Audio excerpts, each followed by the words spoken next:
E Jesus, ele sabe que aquele dia vai ser o dia mais importante para toda a humanidade. Porque Jesus vai encerrar o velho pacto e ele vai começar o Novo Testamento. Não vai ser fácil, vai custar muito caro para Jesus. Porque Jesus, ele vai, depois de ter comemorado aquela Páscoa, a Santa Ceia com seus discípulos, ele será preso, será julgado, será no julgamento, ele foi esbofeteado, foi cuspido no seu rosto, ele foi chicoteado, aquele chicote na ponta tinha 3 pedaços de ossos, e quando o soldado chicoteava Jesus, era com toda a força. O soldado não era um magricelo assim que nem eu, era um homem de alta estatura, de um porte físico tremendo, e aquelas pontas do chicote entravam nas costas do Senhor, e quando puxava, vinha as carnes de Jesus, os pedaços, e as costas de Jesus Cristo, de tanto apanhar, ficou totalmente um buraco tremendo, e ele suportou tudo calado por mim e por vocês. Glória, louvado seja o nome de Jesus. Verso 8: Jesus, pois, enviou Pedro e João, dizendo: ide prepararmos a Páscoa, para que a comamos. Olha só, Jesus, ele chama João e Pedro, os 2 discípulos mais achegados a Jesus, e Jesus chamou eles 2 à parte, não falou para os demais aonde seria a casa que Pedro e João iria preparar a Páscoa.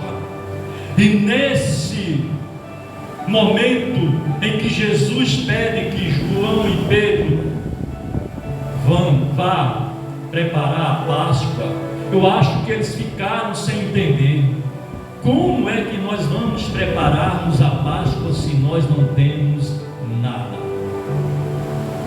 Nós não temos nada para comer no momento da Páscoa. Mas Jesus, ele é o Deus provedor, que ele provê aquilo que o homem não pode prover. Ele provê para mim, para vocês, algo que nós não estávamos esperando. Aleluia, louvado seja Deus. Verso 9: eles lhe perguntaram: onde queres que a preparamos? Verso 10: então lhe explicou Jesus: ao entrardes na cidade, encontrareis um homem com um cântaro de água, segui-o até a casa em que ele entrar. Eita Jesus! Jesus deu aí algo secreto para Pedro e João: seguir o homem. Na casa que ele entrar, pode entrar.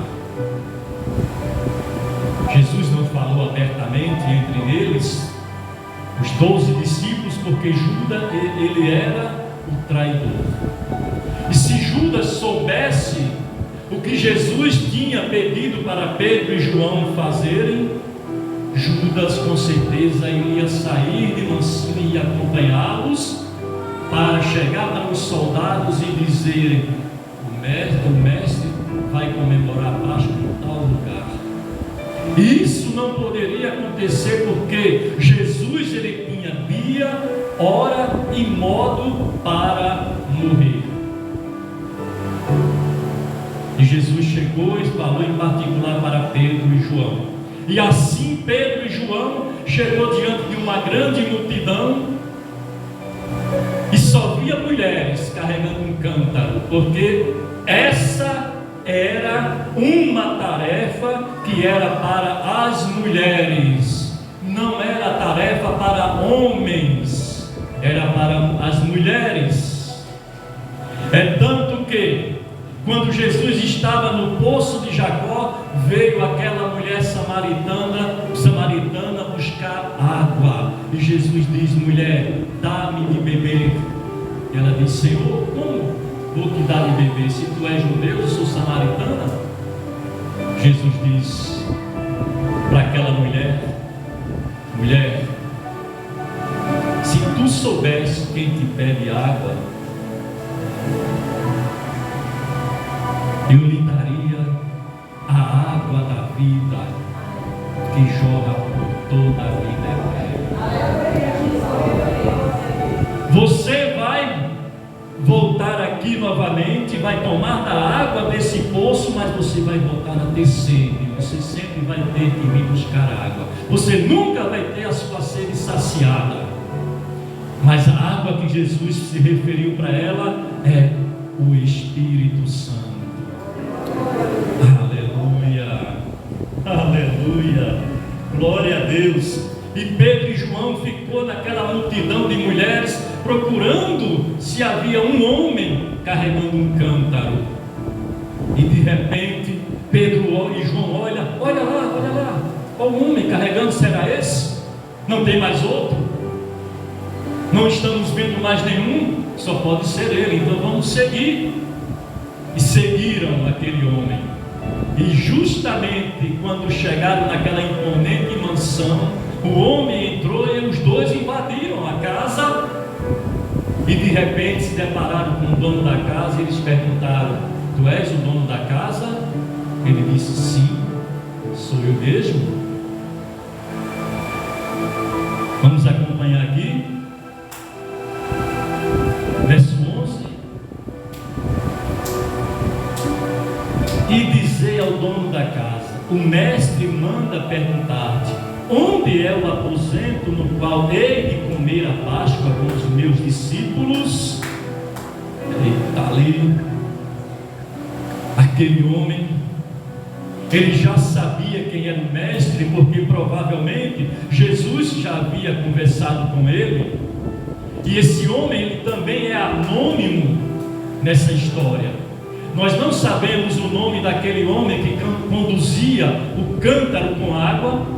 Muitos teólogos diziam e dizem ainda que poderia ser o jovem João Marcos, que mais na frente iria escrever o primeiro evangelho.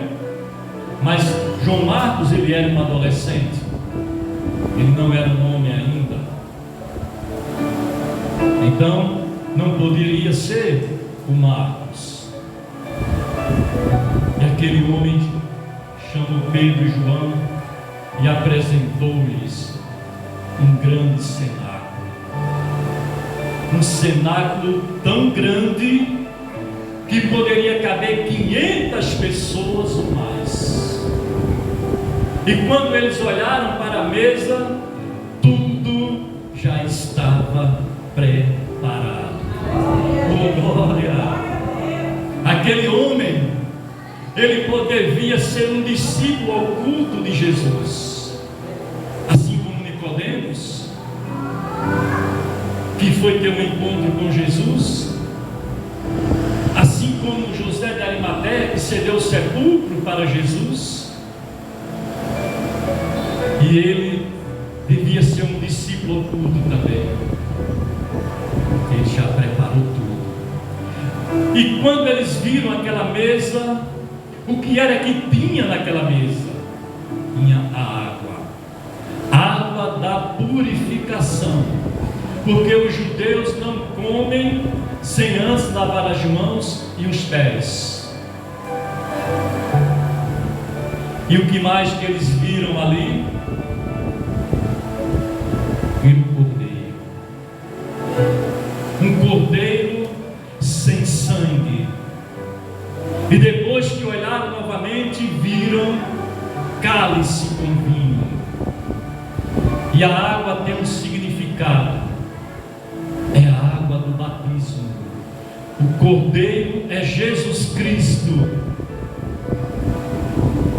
E eles olharam mais ali e viram o pão sem fermento, porque o pão sem fermento, ele foi feito sem fermentar, porque lá atrás, 1450 anos atrás, os judeus que viveram lá no Egito, ao saírem de lá, não deu tempo de fermentar o pão e levar sem fermentar, pão sem fermento. Aleluia! E é um elemento essencial na Santa Ceia. O vinho representa o sangue de Jesus que foi derramado lá na cruz do Calvário. E viram também ervas amargas. Aleluia! E aquela erva amarga representa tão somente o sofrimento daquele povo que estiveram no Egito, que quando saíram de lá, eles depois sofreram muito, sofreram perseguições, e essas ervas amargas, ela representa a amargura que nós sentimos quando nós não temos Jesus Cristo. E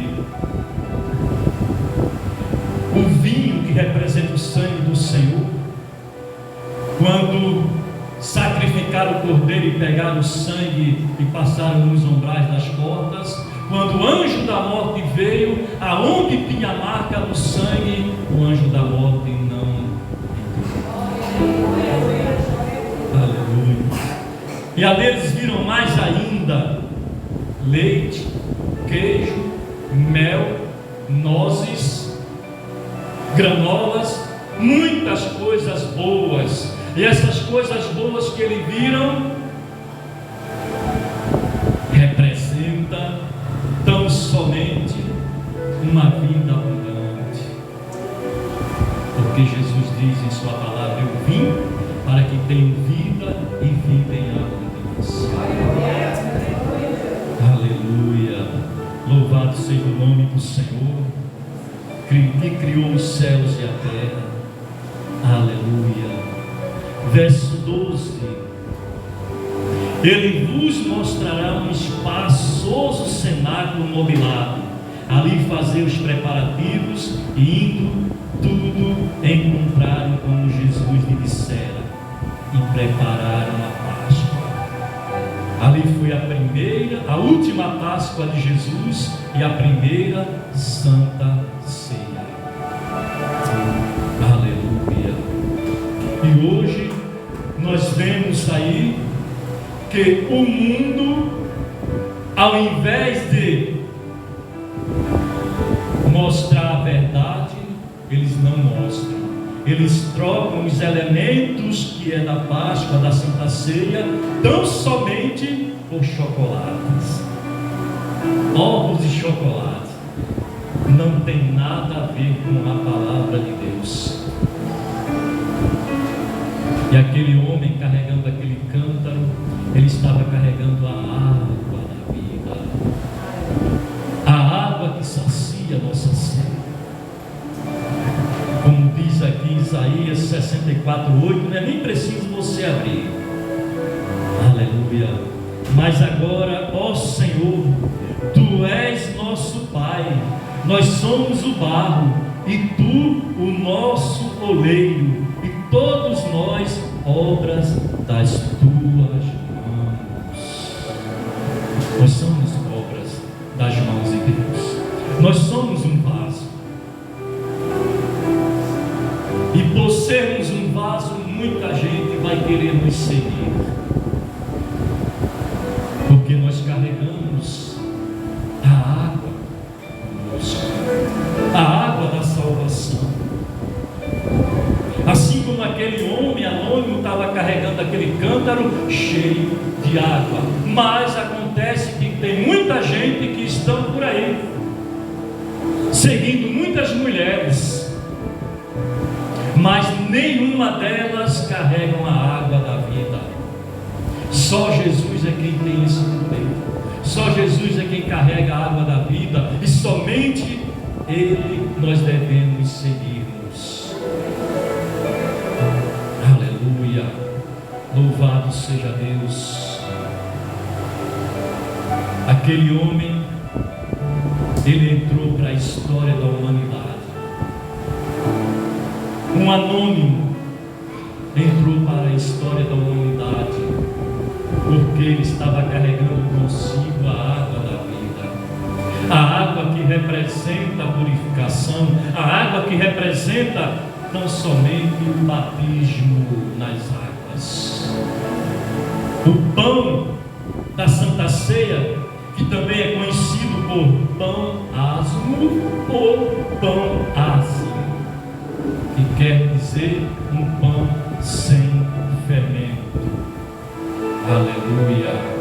E aquelas ervas amargas acontece quando a pessoa está aí nessa vida mundana e ela não vigia, e ela não evita o primeiro gole, não evita o primeiro cigarro, não evita a primeira pedra. Só que depois de tudo isso, aí vem aquela grande amargura sobre ela, a amargura do pecado. A amargura do pecado. E o pecado ele destrói. No início é uma maravilha, tudo parece ser ótimo. No início tudo parece ser uma felicidade tremenda, mas no final de tudo vem a amargura. A pessoa se sente amargurada, se sente triste, querendo se libertar e não tem forças para ser livre. E ela só se liberta quando ela conhece Jesus Cristo, dá um passo de fé até Jesus e ela entrega a sua vida para Jesus. Aí ela se batiza nas águas, e quando ela se batiza nas águas, ela tem o direito de participar da Santa Ceia. Sem ela se batizar nas águas, não pode participar da Santa Ceia. Não pode. Ela tem que se batizar nas águas primeiro, antes de participar do corpo e do sangue do Cordeiro. Amém? Então a igreja fique de pé.